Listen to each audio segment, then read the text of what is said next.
这破草屋不能住，晚上下雨能泡醒你。300万，想清楚了，交了钱可不能反悔。去拿纸笔来。怀沟村东草屋一间，连同荒地地下旧坑，作价300文卖于沈燕。大家快走，别打扰沈翁主，人家要住龙王府了。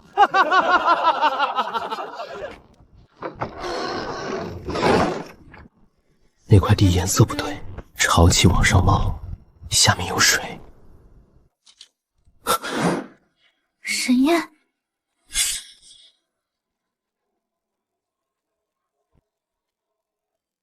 半袋糠面，不多，你先垫一点。为什么给我？你今天没买粮，钱买屋了。我知道，村里人都知道，他们笑得很大声。你不笑，笑不出。饥荒年，谁都可能轮到这步。你也缺粮？我还有2顿，你1顿都没有。这屋夜里冷，门要顶住，墙角别睡。以前住这儿的人，半夜地陷摔断了腿。哪个墙角？知道下面是什么吗？老人说是坑，后来填过。谁填的？秦老拐可能知道，他曾在酒坊做过工，这屋以前他来补过。酒坊？怎么了？没事。沈燕，村长卖屋给你，他不是帮你，是觉得你没路走了。我知道。薛二虎晚上会来闹。我知道。你不怕？怕没用，门坏了就修门，人来了就打出去。打出去！沈燕口气不小啊！薛二虎，你来做什么？清河妹子，你给他送粮，你家粮多的吃不完，与你无关。沈燕住新屋了，咱们来贺一贺。哟，还护上了。出去。我要是不出去呢？你疯了！我买的屋砸了也是我的，你擅自进来，我要是手滑，伤了你自找。沈燕，你给我等着！我先回去了，糠面今晚煮了吃，别省到坏。谢了。要是真撑不住，明天去找秦老拐，他嘴硬，但不坏。雨太大了，水是从下面渗上来的。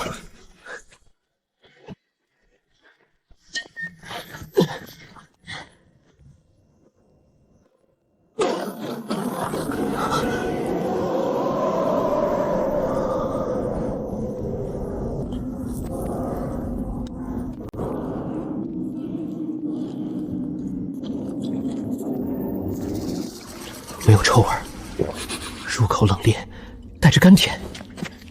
舅舅叫寒泉、废曲传、天然恒温。薛万山，你卖的真干净。沈燕在家吗？没死就吱一声。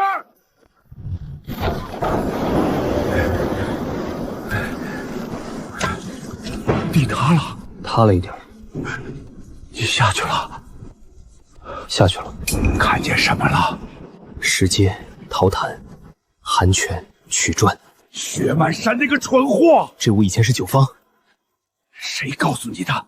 陆清河，他说你做过工。他嘴倒快。你知道下面？以前是个小酒坊，靠这眼泉酿酒。后来掌柜死了，儿子把酒坊赌败了，屋塌了，窖口被填，村里嫌晦气，没人管。为什么没人挖？挖出来干什么？村里没人会酿酒，会酿的也没本钱。不用好粮。你说什么？我会酿酒。你会？真会酿酒，记住3件事儿：别漏寒泉，就窖，别显摆。先弄到原料。第一步干什么？收别人不要的。真能变成酒？3天后开坛就知道。哟，沈燕，昨晚没冻死啊？嘿嘿。你家有没高粱吗？啥？没高粱、坏果子、发潮豆子，我全收。听见没？沈燕收没粮，卖破屋没钱，连没粮都吃不上了。沈燕，要饭早说，拿那破草收吧。青梅1斗2文，碎米3文，好野果按筐结钱。沈燕，你真给钱，没高粱也给。当面称，当面给，受潮发白的可以。你等着，我家鸡早进肚了，2万也是钱。这袋能收？多少钱？小半斗1文半。以后有这种先晾开，捂烂了不要。成。沈燕，我家有发潮碎米，4箱子要不要？沈燕，你收这些干什么？真要吃？别提，我问你话呢。与你无关。我昨天说过，人来了就打出去。沈燕，你敢在村里动我？你先动我的筐。二虎这就不讲理了，人家花钱收的东西，他提什么？行，我不拦你，我倒要看看你把这些猪食折腾成什么。你很快会看见。先做什么？挑。黑的、臭的、发黏的，全扔。发白的留不留？真不会喝死人。青霉的留，挑细蒸，分段去腥。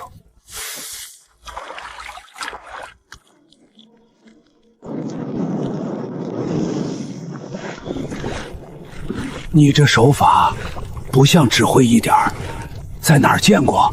很远的地方。你们在煮梅粮？你也觉得他疯了吧？你要酿酒？你怎么知道？这不像煮饭。昨天他问你酒铺的事。对，酿酒。灾年酿酒，村里会骂，所以不用好粮。用梅粮，也有人说你害人。那就把账记清楚。有没有纸？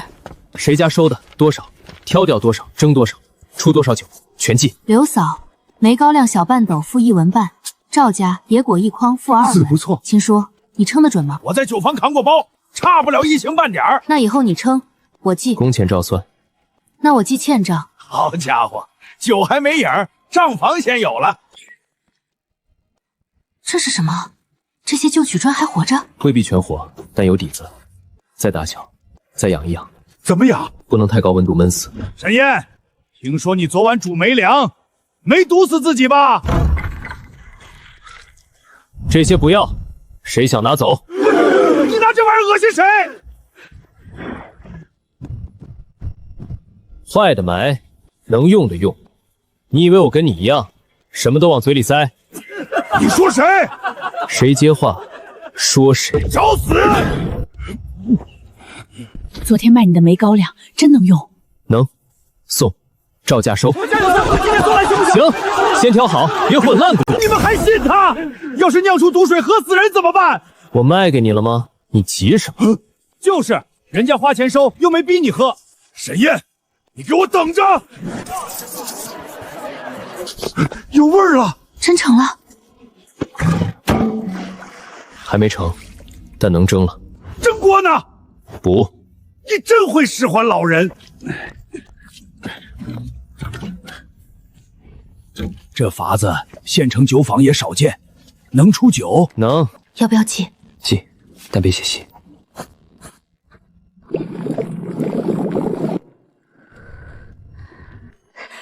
出了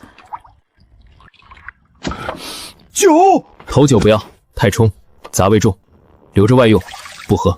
这可是酒啊！要卖就不能糊弄。行，你说了算。秦叔，尝。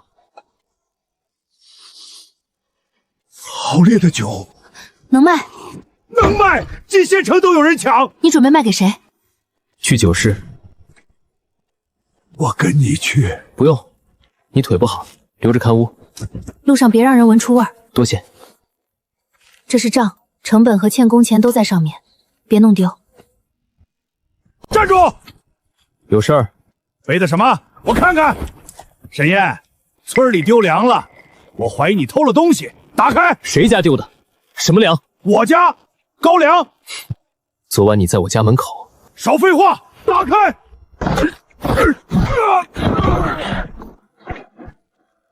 你说我偷粮，拿证据。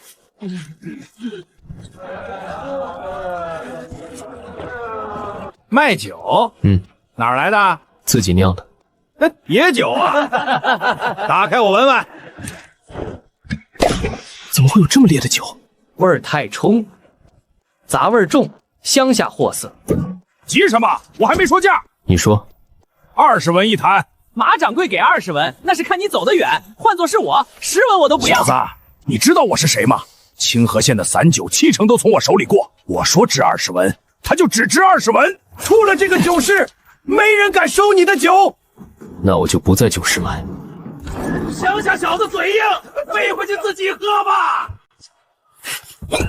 要饭去后巷。卖酒。浮云楼不收野酒。走走走。让你们掌柜闻一下。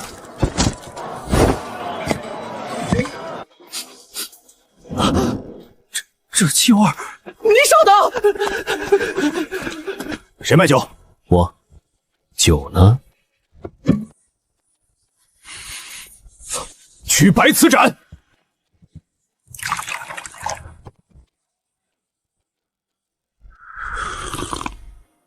这酒你酿的，还有多少？以后呢？是，今天2坛，能供但不多。我是浮云楼掌柜顾怀仁，你开价。1坛160文。160文，为什么值这个价？烈、清、干净，能上桌，能泡药，能驱寒。灾年粮贵，酒更难闻。我这酒5日后还是这个味儿。140文，2坛我都要。160文，现钱，当面验。成。160文，给我写收条。浮云楼收沈宴烈酒2坛，钱货2清。好，写。沈燕，5日后我等你的酒。你这是发财了！沈燕，你卖出去了，多少钱？浮云楼收沈宴烈酒2坛，钱货2清。假的！你可以去县城问，你哪来的酒？用你口中的猪食酿的。那我昨天卖你的梅高粱进了酒坛，也进了县城。不可能！你不信没事儿，反正钱在我手里，肉也在我手里。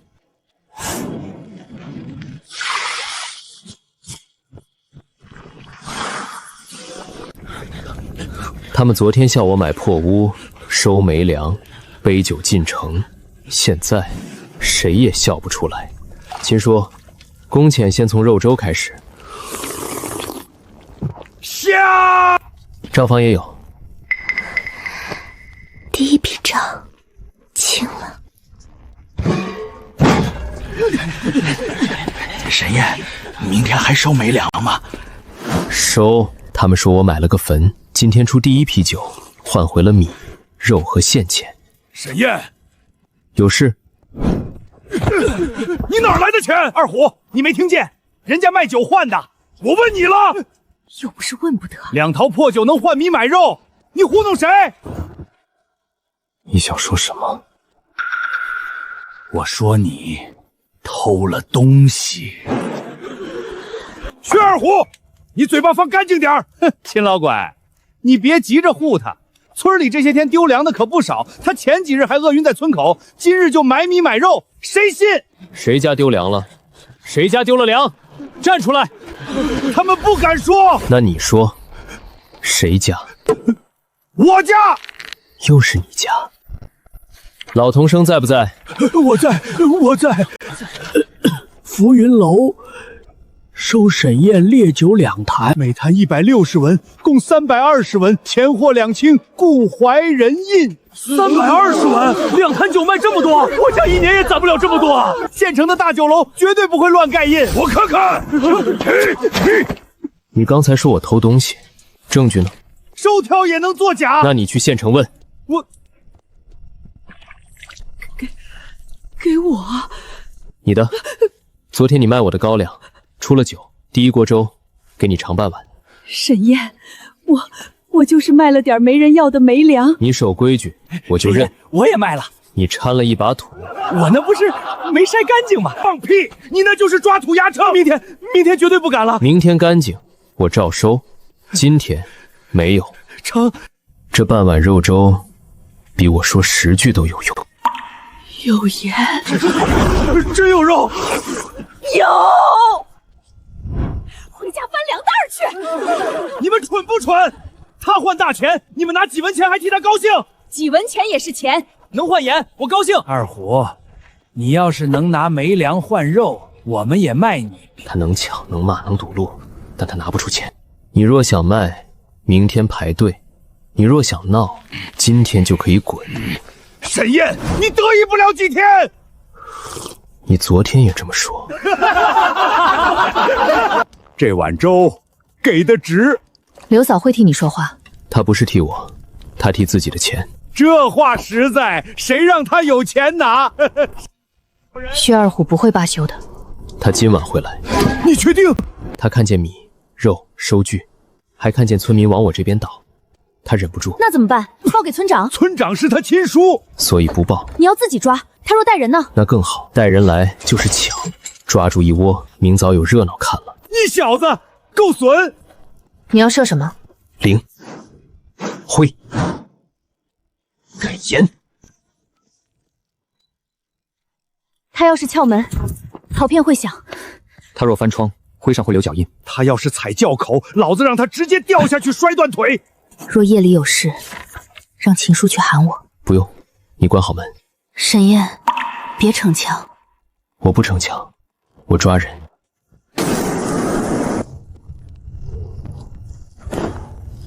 他睡了没？没动，肯定睡着了。进去先找米，再找钱，还有他怀里那一张收据，拿了就走。慌什么？就是几块破陶片，继续挑。抓贼！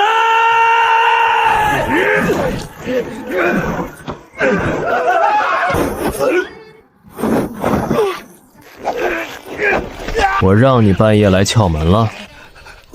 我就是看看你睡没睡，这刀不是我的。那是谁的？抓贼了！谁偷东西？薛二虎半夜撬门，被抓了个正着。天老爷，还真是他！都滚！看什么看？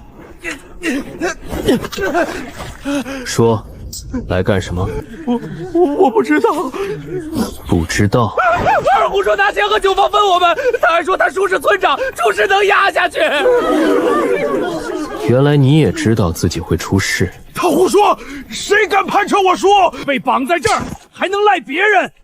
秦老拐，你敢打我，我还敢再打！闹什么？你侄子半夜带人撬门偷东西，人证物证都在。二虎，这是怎么回事？叔，我是被冤枉的，是沈燕设套害我。我设套，让你半夜拿刀来。村长，我们听见动静来的时候，二虎就在屋里趴着，另一个人也全招了。村长，我真不敢撒谎，真的是二虎哥叫我来的。沈燕啊，二虎年轻，做事糊涂，让他当面给你赔个不是，这事儿就算了。赔不是，都是一个村的，对谁都不好。门被撬坏了，墙边被踩坏了，他带了刀，若我没醒，今晚我的米没了，钱没了，人也可能没了。村长一句年轻糊涂就算了，带刀入室偷空了，咱们上哪儿这事儿绝不能就算了，明天他就敢偷我们。嫂，你少说两句。我说的是实话。我不要他坐牢，也不去县衙。那你想怎样？赔门锁钱20文，误工钱30文，惊扰邻里，给在场每户赔1文。还有，他明天必须给我修门、补墙、清院子，干满1整天。做梦！让老子给你干活！那就送县衙。二虎，你得给人家赔偿道歉。我让你赔罪，我赔。当着全村人的面赔礼道歉，沈燕，不然咱们就请村中长辈出面评判。我知道错了，声音大一点，让在场乡亲都听见。我错了，我不该半夜撬开你的家门。大家听见了？听得清清楚楚，二虎赔你了。松绑，便宜你小子了。熬了大半辈子，看热闹还拿钱，这可是头一回。还不快谢二虎少爷的赏！门先修，那边墙角的裂缝用泥堵上，院里的泥全都给我清干净。偷懒一下，老子抽一下！秦老拐，你别太过分。县衙，薛二虎，木板要压平。你个丫头片子也敢使唤我！昨夜的赔偿还没计完，你若不服，我现在就可以加一条拒不履约。我修。哎呦，二虎，以后谁家门踹了，直接找二虎啊！你别乱说，人家二虎只修被撬过的门。喝，渴死了，谁给我修门？记住，想从我这里拿东西，你可以卖原料，可以出力，可以守规矩，偷不行。更不行。沈烨，你别以为我服你！我没让你服，我只让你修门。排队，都给老子排队！先称后计，计完给钱，谁敢挤，谁就滚到最后面去。沈烨，你看看，我这次的麦麸一粒土都没掺，干净。那说好的多半文，多半文。都听见没？干净，真多给钱！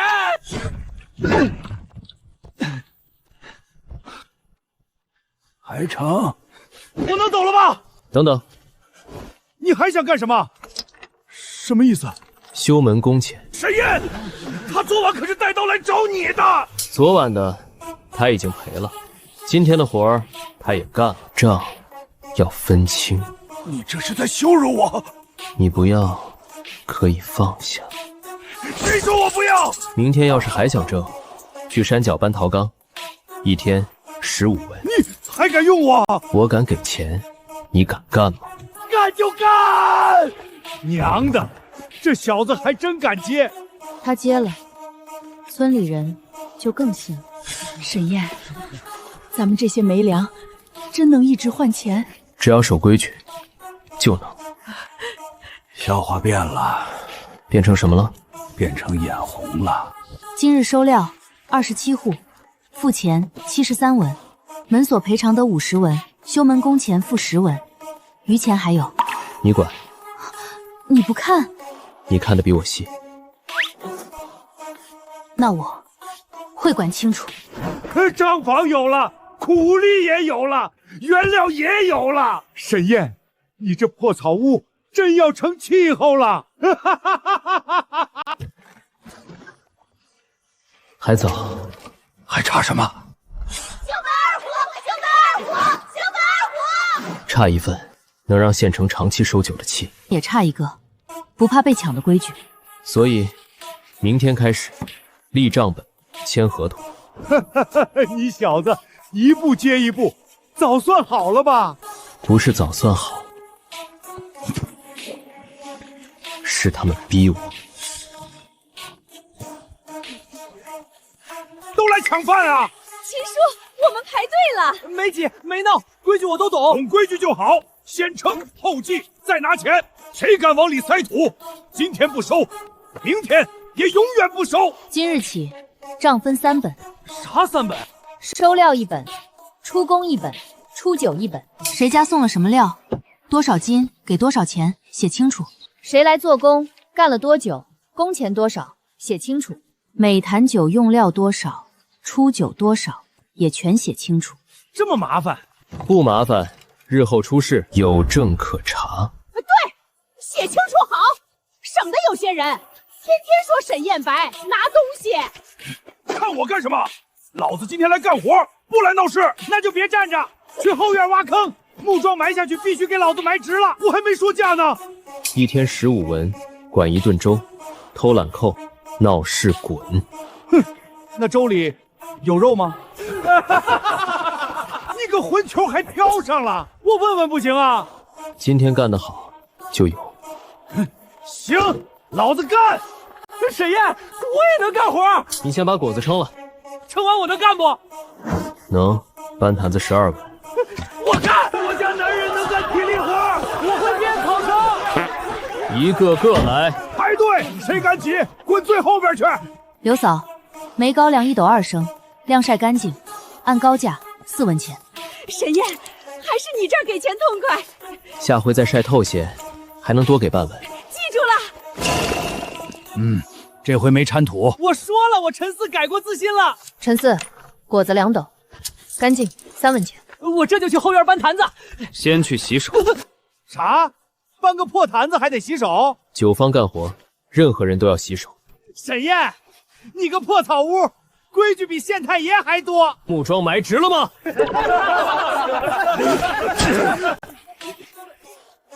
沈叔，这个歪掉坏的地方还能吃呢。能吃，也不能进坛。为啥呀？坏果进坛，整坛酒全坏。沈烨，破坛怎么折价？能装酒的按3文，裂了能装水的1文，漏的不要。我家坛子绝不漏。这以前是不漏的。以前是以前，现在是现在。漏坛不收，你若愿意，留下给秦叔补，补好再算。不谈要钱不？补好了，扣你1文工钱。补。赵老伯，破坛1只，待补，未入账。这账记得可是真细啊！细才好，咱不赖账，咱们也别想占便宜。沈燕，木桩埋完了。还成。15文。真有肉！你干得够数。明天还有人吗？要。我来。哼，昨夜还拿刀撬门呢，今天就要攻。也赔了，门也修了，你老提这干嘛？明天来早些，迟到扣钱。这次不一样，你若签长期，他肯定不会干坐着。所以这次带账本也带他去。秦叔，我听得见。我是说，县城酒商的嘴毒。嘴毒不怕，字句毒才怕。成，有你盯着，沈燕少吃亏。哟，这不是沈燕吗？上回20文，你嫌少。听说你迈进浮云楼了，要不要我直接撞过去？不用。沈燕，你现在还雇起人来了，有点本事啊！让路。别急，今日50文一坛，把酒给我，往后酒事我罩着你。不卖。小姑娘，这里没你说话的份儿。我管账，所以有。沈燕，你让一个丫头跟我谈？他说不卖，就是不卖。浮云楼收你那是图新鲜，长期供酒你供得起吗？酒坏了你赔得起吗？第1批已售，第2批今日送2坛，留2坛，第3批发酵中5日后可出。原料有账，工人有账，坛数有账。还真有账啊！怪不得人家顾掌柜敢收，账能造假。那马掌柜敢不敢把你铺子里的账拿出来比一比？马掌柜，拿呀！你不是说人家是假账吗？行，沈燕，你走，等退了烂货，你还得回来跪着求我。你上回也这么说。你找死啊！路窄，没看见。别惹事。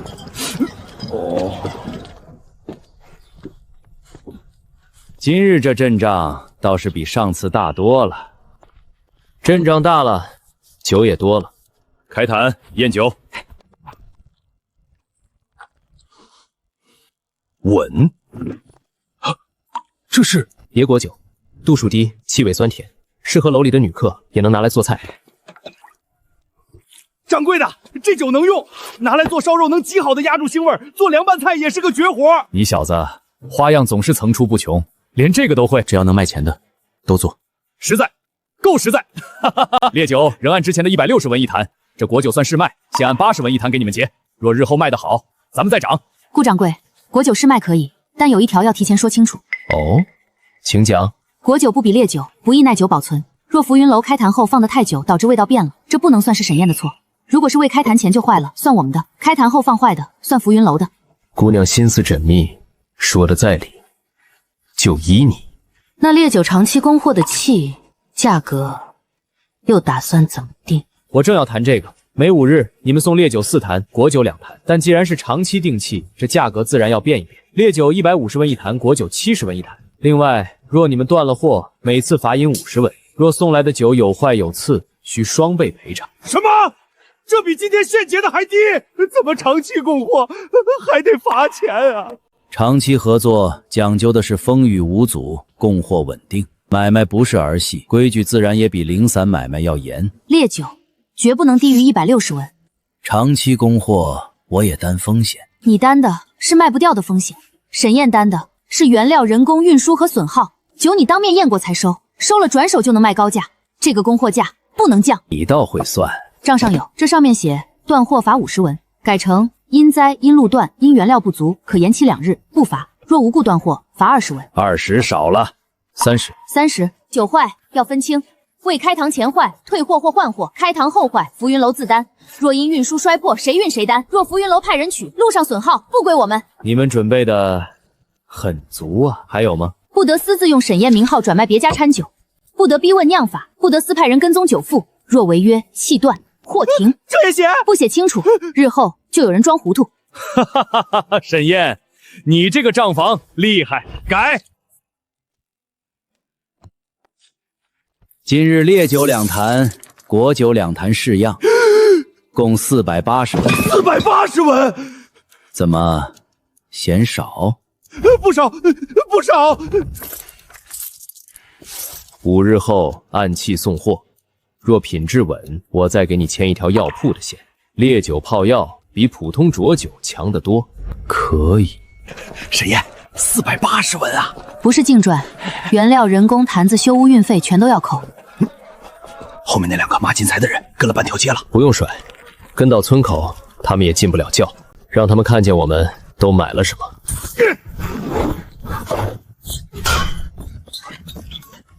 他们回去一说，马金才得急死，急才会出错。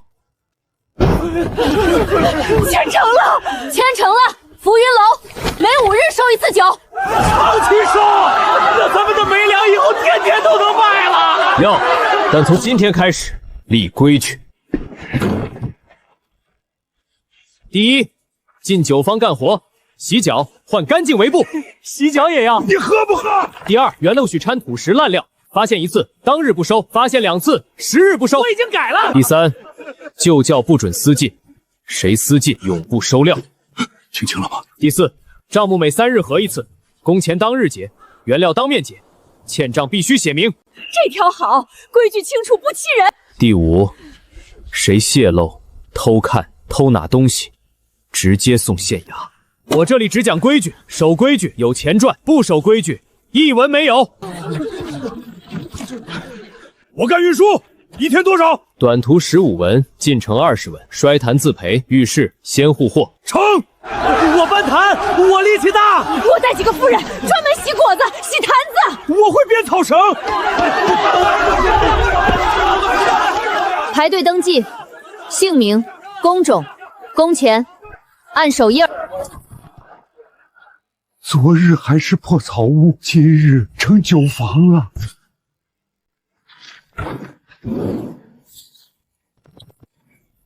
今日收入480文，支出原料56，人工107，预付120，杂项63，余134文。花这么多？不是捡钱，每1文都要落到实处。以前村里人全校沈燕300文买个破屋等死，今天全村排着队往破屋送钱送料。秦叔，这可不是送钱，这是换钱，也是咱们的一条活路。明天开始按期配货，第一批长期货做什么？烈酒4坛，果酒2坛，另式1坛。药酒也能卖？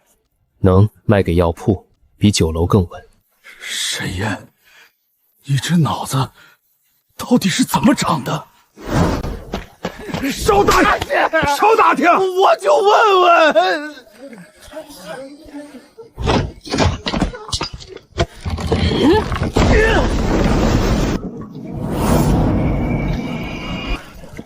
真放心让这么多人进来？不放心。那为何还招？酒坊要大，不能只靠我和秦叔，所以用账本和规矩管，也用钱管。我听见了啊，我可没偷懒儿，听见就快点搬。挂门口。真挂呀？挂，凭什么不挂？我来定。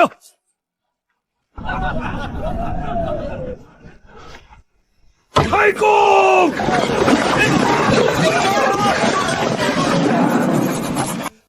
沈燕，牌子挂稳了，明天酒也要送稳。放心，摔1坛我赔1坛。这句话记账。我就随口一说，酒铺里说出口的都算数。记就记。下面一坛坛酒正在等着出窖，从这一刻起，这里不再只是我的落脚处，他开始养人管人，也让那些笑过我的人主动把手伸进活计里。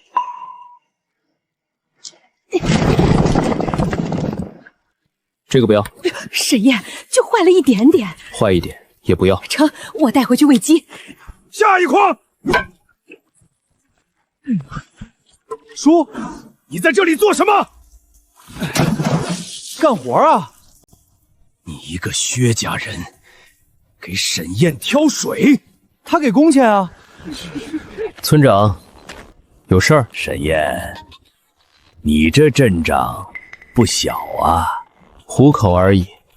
糊口能雇这么多人？大家愿意来干活，我愿意给钱，两边都不亏。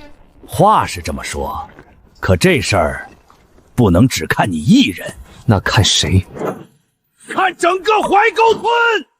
如今是饥荒年，你这里收料卖钱，动静越来越大，村里人都在议论，说这破屋和旧教员是村里工地，你一个人站着不合适。村里人议论，还是你议论？你这是跟长辈说话的态度。村长，先把话说清楚。沈岩啊，村长也是为全村好，酒坊用村里的地和窖，该交村里管。当初这破屋白送都没人要，是沈岩花钱买的，修门修道全是他出的钱和力。现在见人家挣钱了，就成村里的了。秦老拐，你嘴巴放干净点！是我说的不干净，还是你们做的不干净？秦老拐，这里没有你插嘴的份儿。村长，你想怎么管？酒坊收归村里，旧窖、草屋、后院全由村里登记入册，你留下做师傅，工钱村里算。卖酒的钱，村里统一分配，救济各户。那我们的工钱呢？都会算，村里绝对不会亏待你们。你说要收酒坊，你怎么说？二虎，闭嘴！账本在吗？在。买屋字据在吗？在。村长既然带人来了，那就当众说清。老童生在不在？念。沈燕，这字据我自然记得。村长记得，村民未必记得。念清楚。怀沟村村东荒坡草屋一间，连屋前屋后荒地，地下旧坑，卖于沈燕，村中不得反悔。村长，字是不是你写的？手印是不是你按的？是，上头有村长的红手印。那现在的旧窖不就是字据上写的地下旧坑吗？这字据虽有，但当时谁也不知道下面是个好好的旧窖啊！我早知道就不卖了。白纸黑字写着，屋前屋后荒地，地下旧坑一并卖我。你们当时不知道是你们的事儿，你们把没人要的破烂卖给我，收了我的钱。现在我修好了，我酿出酒了，你们又来说这是村里的，这叫买卖，还是叫抢？这话糙理不糙啊！你别把话说的这么难听。如今是饥荒年，村里统一调配，是为了大家伙都能活命。好，说活命是吧？把账念给大家听。怀沟酒坊开工至今，共收原料29户，雇工17人，发凉粥酒锅全给乡亲，购陶坛麻绳铁锅，共值362文。浮云楼收酒2次，合计进账800文，账上余钱21元，另有未出窖酒6坛，未结工资，明日结。啥？才余下21文？我还以为沈岩早就攥着精神银山了呢。钱没进沈燕的腰包，全花在酒坊和大家身上了。村长说统一调配，调配什么？调配这21文。账是你们自己记的，谁知道是真是假？每一笔都有送料人按印，村长若要查，可以一笔一笔当面对。我的红手印就在上头，钱我也确实拿了。我也拿了，账本1文没假。我挑水挣了12文，账对。我这几天的工钱50文。也对，二虎说，这确实对啊。沈燕，账对不对，咱们先放一边。可你大量酿酒用粮，灾年人都吃不饱，你却把大把粮食拿去酿酒，合适吗？刘嫂，你卖我的第1袋高粱是什么样？花朝起霉，人根本不能吃。你的麦麸呢？掺土那次不算，后头筛出来的麸煮粥都拉嗓子眼儿。野果呢？酸的要命，村里孩子饿极了都不吃。大家睁开眼看清楚，这里收的是发霉的高粱、碎米、麦麸、酸果。好粮我收过几斗，好粮只买过糙米，全是工做工乡亲熬粥，一粒都没入酒。这些烂东西放在各家，不是烂在地窖，就是拿去喂鸡。可到了我这里，挑洗蒸发出酒，换回的是白花花的米盐铜钱，剩下的酒脏还能肥田。村长说我浪费粮，我到底浪费了谁家的粮？我拿没人要的酸果，在这换了6文钱。既然村长说村里缺粮，行，我今日就把规矩立出来，从明日起，原料照价全收，愿意换粮的按当日粮价折算。天哪，真能直接换粮？能，工钱能换粮吗？只要合格都能。但规矩也得写清，发臭掺假不要，偷看旧窖不要，闹事造谣永不录用。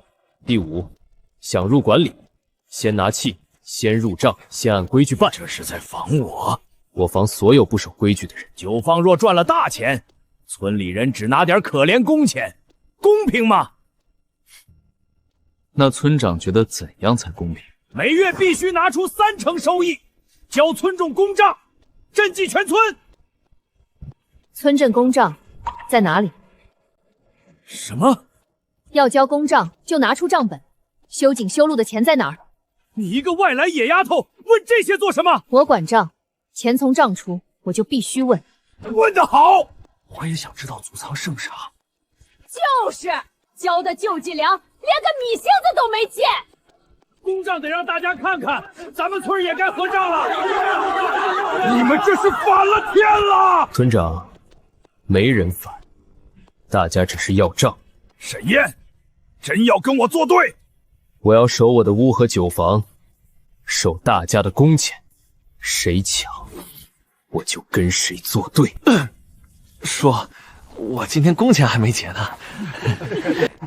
今日先这样，以后出乱子，村里绝对不替你兜着。不用村里兜，该村里按规矩办，也请您按规矩办。以后换钱换粮，全按咱酒坊的规矩来。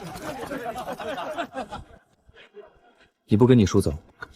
我叔不会就这么算了，他回去肯定琢磨法子整你。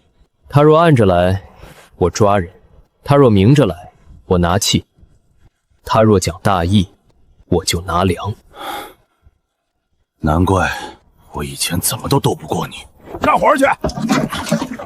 刚整理的换粮规矩，现在挂出去吗？挂，粮价另开账，按现成价，不亏乡亲，也不亏酒坊。别找我，看账本脑仁疼。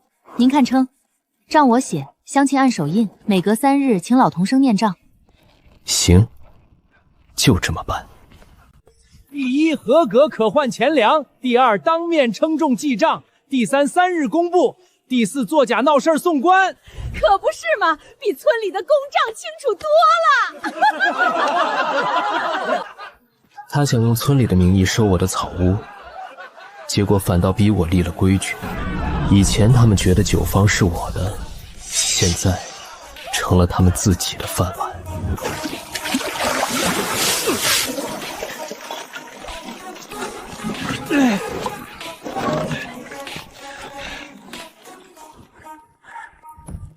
第1日放多少粮？50斤，不够再买。酒明日出，后日送。若村长再来，那就请他先看账。沈燕，你今天算是把薛万山的脸狠狠按在泥地上了。是他自己把脸伸过来的。想笑就笑，憋死你小子！不笑，那是我亲叔。不过他确实没占着便宜。今日之后，酒坊不只是卖酒了，他能收废料、发工存，还能换活命粮。村长再想动，就不是动你一个人了。我明天拿果子换粮，我家有箱子。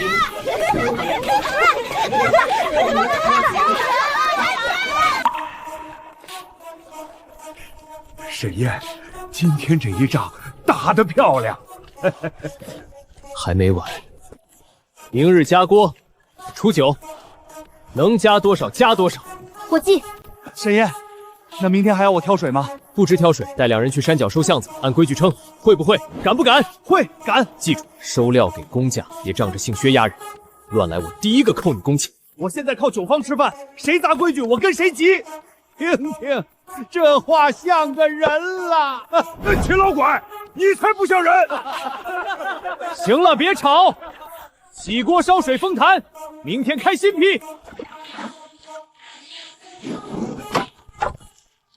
这坛洗干净了吗？再冲一遍。果子别倒混了，盛完再办。清河姑娘，这带记了吗？记了，按印。我稳点儿，别一会儿大一会儿小的。你就知道喊，差事了不听我的，你不会挑杆的。你腿瘸，嘴他娘的是真不瘸。清河姑娘，这回成色咋样？可换米3斤2两，要粮要钱。粮加里没米下锅了。二虎，乘凉。烧火也能乘凉？你长4只手啊？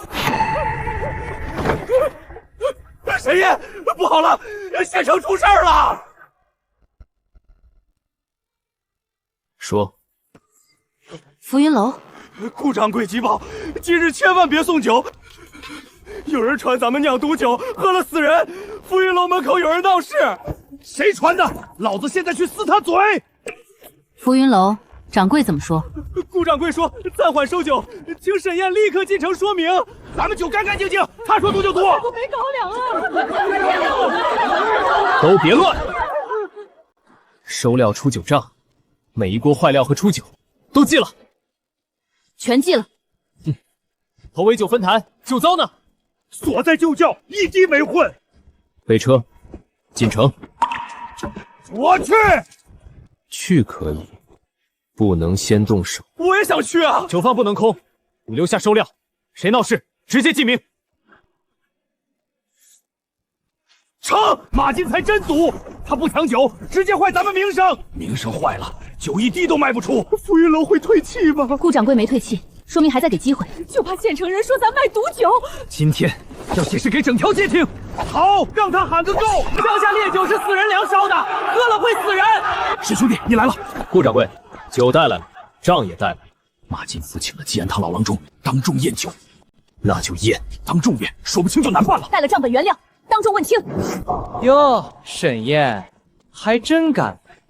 诸位都瞧瞧，这就是那乡下酒，卖的比城里老酒还贵。可原料是什么？没高粱、烂果子，还有麦麸，人都不敢吃的东西，他拿来给人喝。还没完，你这酒不只用梅粮，还不知掺了什么，闻着烈，喝着冲，我怀疑你用毒物催酒。你放屁！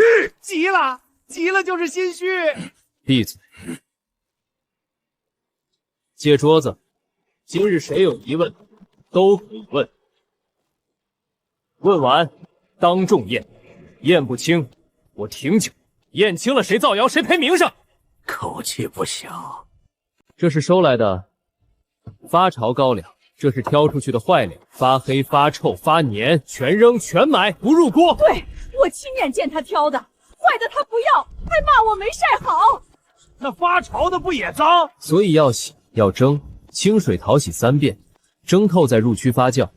直接吃坏粮伤人，处理后再蒸馏，出的不是粮渣，是酒气凝出的酒。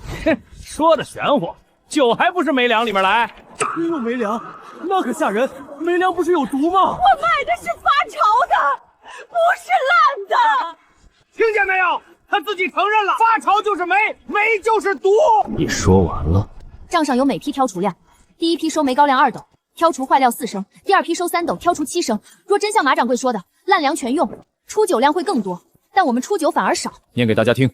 刘氏发潮高粱1斗2升，挑除2升半，账本是你们自己写的，谁知道真假？送料户在这里。这是我的手艺，钱我拿了。沈宴挑掉多少，我亲眼看着的。我的也在，我第一次掺了土，被秦老怪骂了半天，都没给我算高价。你还好意思说？周郎中呢？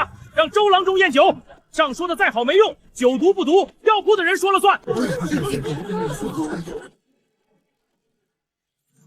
酒是你酿的，用梅粮？是，用发潮未腐的粮，坏料绝不用。这酒真难闻。听见没？郎中都说难闻。这是头酒，做外洗不卖。你拿废料当成我要卖的酒。原来这坛不是卖的，头酒都不卖，讲究。谁知道底细？你有没有混进好酒里？头酒计量，封坛记号，情书看管。只要眼不瞎，都能看清这风泥。倒这个。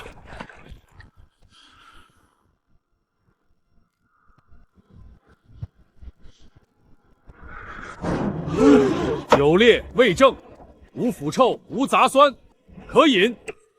周郎中，你再仔细验验，这可是梅粮酿的。马掌柜，我只验酒，不听你吩咐。梅毒验得出来吗？他用毒粮，喝1口没出问题，喝多了才出事。那就把酒糟也验一下。酒糟无腐臭，若霉烂入锅，糟味必定败坏。这些酒糟我们不入口，喂牲口也要再晒几天。沈宴说过，绝不糟蹋，也不乱用。这是果酒，酸甜度低，也请验。可饮，但不宜久放。开坛后需尽快用。契上已写，开坛后酒放变味，由浮云楼自担。确有此条。这么说，酒没毒？按今日所验，酒可饮，头酒不可饮。但审验未受。中段烈酒可泡药，可外敷，可驱寒；果酒可入菜，可少饮。就算这几坛没毒，谁知你以后用不用烂粮？乡下酒坊没规矩。第一，原料当众称，当众计，坏料挑除后方可入账。第二，头酒单独封存，绝不做入口酒售卖。第三，中段酒封坛编号，每坛对应原料账。第四，酒糟晒后另用。第五，酒坊每3日公开账目，顾客可验封泥。这比城里的小酒坊都要清楚。确实少见。你说我没规矩，规矩在这里。你说我酒有毒，郎中验了。你说我用烂粮，账和送料户都在。现在轮到你了。轮到我什么？你造谣我毒酒，坏我买卖，浮云楼暂缓收酒，村里送料户受惊，酒坊停工半日，你赔。你让我赔？对。沈燕，你知道我在清河县立足了多久，做了多少年酒生意？知道。那你还敢让我赔？你可以不赔，我去县衙告你，告你恶意毁商律，告你无人毒酒。今日顾掌柜、周郎中、老童生围观乡亲，大家全都在场。你说过什么？大家都听见了。这句你确实说过。周郎中，我只说实话。赔500文，另在酒市门口当众说清楚，沈燕的酒不是毒酒，否则县衙见。500文，你怎么不去抢？今日浮云楼停收2坛烈酒，2坛果酒，按契价480文，车马人工物工损耗合计20文，500文，账清。这账算得明白，马金才这回栽了。马掌柜，今日若不说清，你自己看着办。500文。还有一句话，沈燕的酒不是毒酒。大点声！刚才骂的时候不是挺响吗？马掌柜，县衙。沈燕的酒不是毒酒。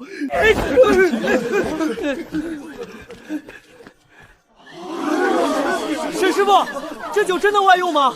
药酒怎么卖啊？沈兄弟，今日这酒我照收。顾掌柜按规矩办。没错，季安堂若要药酒底，你愿不愿供？你这烈酒干净，若能稳定供，我先要2坛试试。可以，但药酒需要另计，不能混。好。季安堂药酒底2坛，带议价。这也成生意了？闭嘴，多取。果酒今日送2坛，另有醋，过几日送样。你还会做醋？饭馆用得上。烈酒能不能按小坛卖？能，小坛价格高些。马金才来砸场，倒给你引了生意，他亏了500文，还替咱们吆喝一场。这坛不入口，以后买沈家酒，认封泥、认编号，还要认账。没有编号的，绝不是我出的。以后浮云楼收酒先验编号，季安堂也认编号。封坛编号，今日起对外公示。看见没？马金才掏500文时，手都在抖。县城人都听见了，咱的酒没毒。刚开始吓得腿软，后来周郎中说可饮，我才敢喘气。哼，这事儿也提醒咱们，规矩绝不能松。回去加一条，挑料和验料人必须2人同时按印。我记下。咋样了？县城到底咋说？马金才赔了500文。沈燕摆原料，周郎中验酒，马金才被逼得赔钱。周郎中亲口说了，沈燕的酒可饮，只要合规矩，就不是害人，是换活路。听见没？以后谁再说咱们酒毒，我第一个急。你先别掺土。怀沟酒坊增加3样：药酒底、果米醋、外敷烈酒。那咱们是不是又要多招人？要。妇人能做什么？挑果洗坛。男人呢？挑水劈柴。所有工钱照旧，当日结，换粮账照旧，3日公示。马金才说毒酒赔了钱，谁找沈燕麻烦，最后都给酒坊添柴。这话中听。认风泥，认编号，认账，没编号的不是咱们出的。这句写得好，明日刻到木牌上。我说的，我也能刻，能用就刻。先搬你的坛。马金才想用毒酒砸我的局，反替我打开了药铺和饭馆的门，放到药酒去。好嘞。今日马金才赔钱，季安堂预定，沈燕，酒放稳了。稳不稳，看下一批酒。沈燕，粮又涨了，涨多少？昨日1斤8文，今日12文，白米更别想，18文还现买。12文，那我一天公司才买1斤多米。粮铺放粮吗？放的少，队伍从头排到尾，外村人抢粮被伙计打出来了。我们木箱里还有多少？糙米136斤，粟米72斤，麦麸29斤。沈燕，明日还能换粮吗？我家孩子等米下锅，哥跟哥儿能不能换？先按昨日价换到今日收工。若按昨日价，亏。今日已经挂牌，不能中途改。那明日呢？明日按新价，但给每户留救急数额。救急额怎么算？一户每日最多换3斤平价粮，老人、孩子、病人另计救急粮。平价粮从哪儿来？从酒里换。你要放大货？对。浮云楼、季安堂、镖局都能收。浮云楼要烈酒，季安堂要药酒底，镖局要烈酒，县衙差役缺驱寒酒。酒值钱，可粮铺未必卖粮。不买换。拿酒换粮，这事儿我能干，谁不换，我扛坛堵他门口。你若敢闹，先扣你工钱。我就说说。秦叔、二虎、陈四搬柴、挑水，刘嫂带妇人挑锅洗坛，赵家老三去村里喊人，今晚加工，工钱加5文。清河开粮册，分3类：工钱粮、平价粮、救急粮。工钱粮给做工的，平价粮按户限量，救急粮给老幼病。对，我今晚不回去，孩子让我娘看，我来洗坛。我去搬柴，我挑水。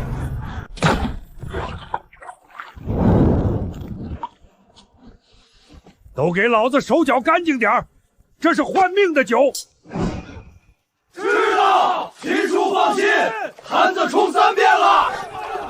做工的排左边，换粮的排右边，送料的先验料。沈燕，我家没料，也没人能干活，我孙子烧了2日，能不能申点米？孩子多大5岁。家里几口？3口。儿媳病着，儿子逃荒没回来。救急粮，2斤粟米，1斤糙米，先记，不用跪。3日后能还就还。我这老骨头还能挑，那就3日后来。沈燕，这样赊粮会不够，所以你明天进城，必须把酒换成粮。换不来，我不回来。别乱立话。换不来，我想法子回来。第7批烈酒1号，第7批烈酒2号，药酒底令封，果醋半成，暂不出。算。浮云楼4坛，季安堂2坛，镖局4小坛。若全换粮，按昨日行情，可换300斤左右。今日粮价涨，恐怕只能换200斤。不够。那怎么办？加顾怀人。顾掌柜能变粮？他开酒楼，后厨必有粮道。粮铺不卖我们，未必不卖他。他要酒，我们要粮，让他拿粮抵酒钱。进城后，先找顾怀人，别去粮铺排队。明白。你跟他去，看好坛，别让人磕碰。记住，粮到手前绝不交完酒，先验粮，再交坛，每一笔必须让对方写收据。我知道。认丰尼，认编号，认账。这回别丢人。不会。沈燕，你们这是私设粮仓。薛婉山，你又想干什么？村里粮食该由村里统一分配，你在这里按户发粮，谁给你的权？这是酒坊，用酒换来的粮。可吃的是村里人。对，村里人拿原料，拿工钱，拿账来换。现在灾情加重，不能让你一人说了算。粮箱交出来，村里统一调配。村长，我这米是用酸果换的，我家男人干了一夜活，工钱换粮，凭什么交？村长，村里统一调配，我怕轮不到我啊。你们这是不信我？村长要统一调配，可以拿村州公账来，拿足仓存粮来，拿每户的人口次来，陆清河按账对，秦老拐看秤。老同生公示，只要账清，粮可以一起发。现在救灾要紧，哪有时间翻旧账？没有账，就没有调配。沈燕，你眼里还有没有村规？我这里也有规矩，粮从哪里来，谁换了多少，谁领了救急粮，每一笔都写清楚。村长若要粮，也按规矩来。若我非要拿呢？谁敢伸手，先从老子身上踩过去！村长，我不懂大礼，我只知道这米是我孩子今晚的饭。我挑水换的粮不能白拿。村长，你今日若抢的不是我的粮，是他们的粮。村长，要不先问清楚？为什么？回来了，薛二虎回来了！沈燕，粮换回来了！顾掌柜用浮云楼的粮道换了200斤糙米，100斤粟米。济安堂用药材铺存粮，抵外敷酒钱，收条都在。浮云楼糙米200斤，粟米100斤，抵烈酒6坛。济安堂豆子50斤，顺丰镖局盐20斤，账清。真换回来了，真换回来了，你真行！那是，我一路护着坛子呢。顾掌柜让我带话，他说以后你有酒，他有粮路，价按市价走，账面清。辛苦。这句可比工钱还稀罕。少得意，谢粮，谢。村长，现在粮回来了，你还要收吗？我不是要收，我是怕你乱发。那请村长留下做见证。今日起，平价粮、救急粮、工钱粮，每日傍晚公示。村长若愿意，可签见证名。村长签一个也好，有村长看着更放心。我还有事儿。村长，我家救急粮还没领，你不看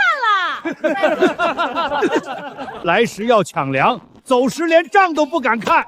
秦主，那是我叔，他走的确实快。发粮开始，工钱粮按今日做工登记来领，平价粮限3斤，救急粮老幼优先，需作证。刘氏酸果换米3斤2两已领，陈四叶公折粮2斤已领，王婆救急粮3斤，3日后复核。赵家老三挑水2日，领俗米4斤。娘，今晚能吃干点吗？能。沈燕，村里人现在看你的眼神跟以前不一样了。哪里不一样？以前看你像笑话，现在像看饭锅。你这嘴难得说句人话。我以前也笑你，觉得你买破屋是饿糊涂了。你还撬过门？能不能别提？能，等你下次撬门再提。我现在可是运输队的人。运输队就别站着，去搬盐。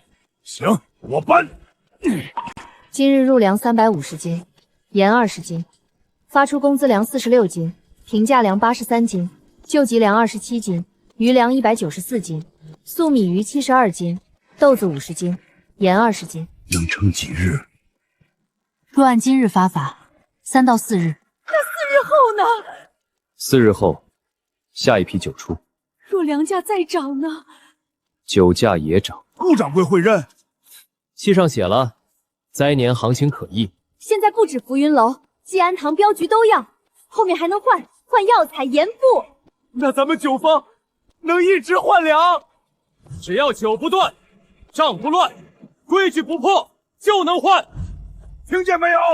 酒不断，账不乱，规矩不破。听见了。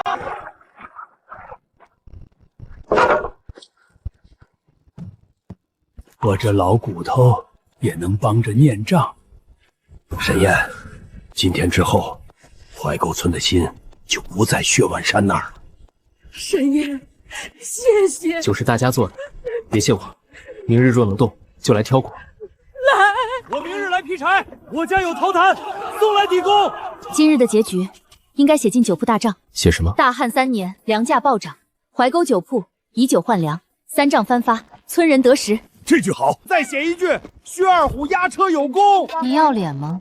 我跑了1天，怎么没功？写运输队薛二虎陈4押酒换粮，账清获足。听见没？我也进大账了。今日账清，今日粮也清，今日料也够。那就开下一锅，开锅！